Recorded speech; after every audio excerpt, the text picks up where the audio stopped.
क्योंकि बहू झूठ नहीं बोलती। सुधा और राकेश के 3 बेटे थे। शादी के बाद तीनों माँ बाप से दूर रहते और सिर्फ त्योहारों में आते। माँ जी, पिताजी, अगली बार आप लोग हमारे घर आइएगा। अरे नहीं बहू, सब यही आ जाते हैं तो घर खिला खिला लगता है। हाँ बहू, तू हमेशा बुलाती है तो जरूर आएंगे तेरे पास भी। हाँ हाँ, दीदी का घर बड़ा जो है, सब कुछ अपने शादी के बाद दीदी को ही तो दे दिया था। हमें भी दिया होता तो हम भी बड़ा घर लेती। क्यों सुनील? अरे नहीं, पापा ने सबको एक बराबर ही दिया है। छोटी बहू, क्या चाहिए तुम्हें, बोलो। वो आपके सोने की चेन वाली घड़ी है ना, वो अगर आप मुझे, तभी वहाँ मजली बहू भी आ जाती है। और मुझे ना आपका मंगलसूत्र कितना लंबा, सुंदर और भारी भी है। अरे हाँ हाँ, तुम दोनों को ही दूंगी बहू, चिंता न करो। चलो अब खाना लगाओ, खाना खाया जाए। सभी मिलकर खाना खाते हैं कि पड़ोसन आ जाती है। अरे सुधा बहन, थोड़ी चीनी तो देना, घर में शक्कर नहीं है और मेहमान सर पर बैठे हैं। अरे छोटी बहू, चाची को शक्कर तो दे दो।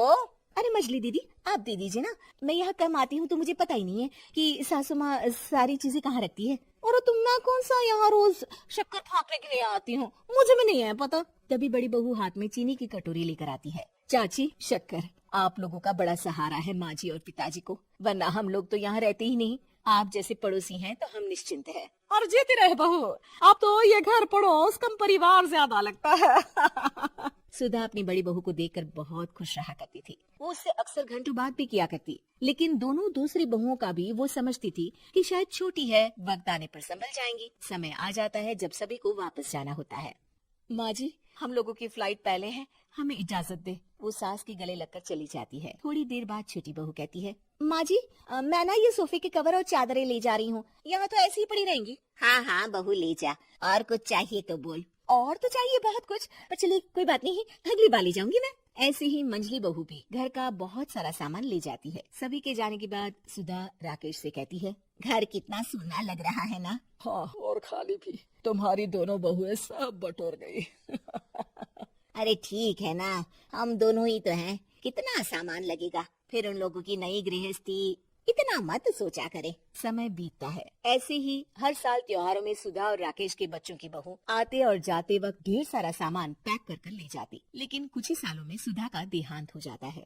पिताजी, आप यहाँ अकेले क्या करेंगे, हम लोगों के साथ चलिए। अरे नहीं बहू, इस घर में सुधा की यादें हैं, मैं उसे नहीं छोड़ सकता हूँ। अब तुम लोगों की माँ नहीं रही। देख लो, वैसे तो मैंने उसके जीते जी सब कुछ दे दिया है, लेकिन कुछ उसका पर्सनल कीमती सामान था जो ये है, ले लो। सामान में होती है एक घड़ी और एक मंगलसूत्र। माँ जी ने कहा था कि वो ये घड़ी मुझे देंगी। हाँ हाँ, पिताजी, माँ ने सबके सामने ये घड़ी सरिता को देने के लिए कहा था। उठा लो सरिता माँ की घड़ी। अब क्या था, छोटी बहू फट से घड़ी उठा लेती है। और पिताजी, ये मंगलसूत्र तो माँ ने मुझे ही देने को कहा था, याद है ना। वो सभी की ओर इशारा करती है। तू भी ले ले ये हार बेटा, कोई बात नहीं। मंजली फटाक से हार उठा लेती है। ससुर बड़ी बहू की तरफ देखते हैं। तुझे क्या दूं बेटा? पिताजी, माँ ने एक चीज मेरे लिए भी रखी है। सभी के कान खड़े हो जाते हैं कि आखिर सास ने क्या रखा होगा बड़ी के लिए। अरे माँ जी तो दीदी से प्यार भी ज्यादा ही करती थी, हमेशा उनसे बात किया करती। जरूर कोई बड़ी और अपनी प्रिय चीज दी होगी दीदी को। और देख लेते हैं ना, वरना तो हम भी बराबर का बंटवारा करेंगे। हाँ, कर लेना बंटवारा।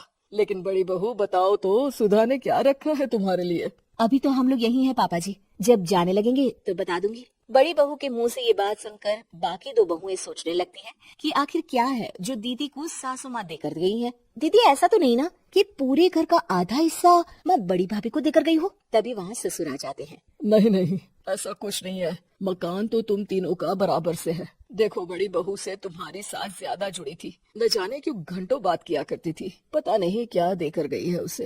अरे ससुर जी, आपको क्या पता, चलाकी से पूरे घर के पेपर में साइन करवा लिए हो, या फिर कोई छुपा गहना।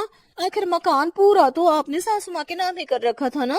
अब घर में ये सस्पेंस बन जाता है कि आखिर बड़ी बहू क्या लेकर जाएगी। फिर वो दिन भी आ जाता है जब बड़ी बहू के जाने का समय हो जाता है।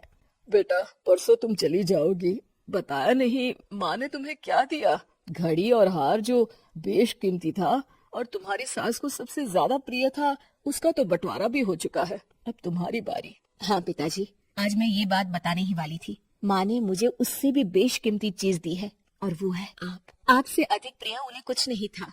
माँ चाहती थी कि आप मेरे साथ रहे। चलिए पिताजी। बेटा, मेरे पास तो कोई पेंशन भी नहीं है और ना ही कोई प्रॉपर्टी, लेकिन आपके पास संस्कार है पिताजी, जो मेरे बच्चे आपसे लेंगे, तो आपको ले जाने पर स्वार्थ ही है मेरा। चलिए ना पापा।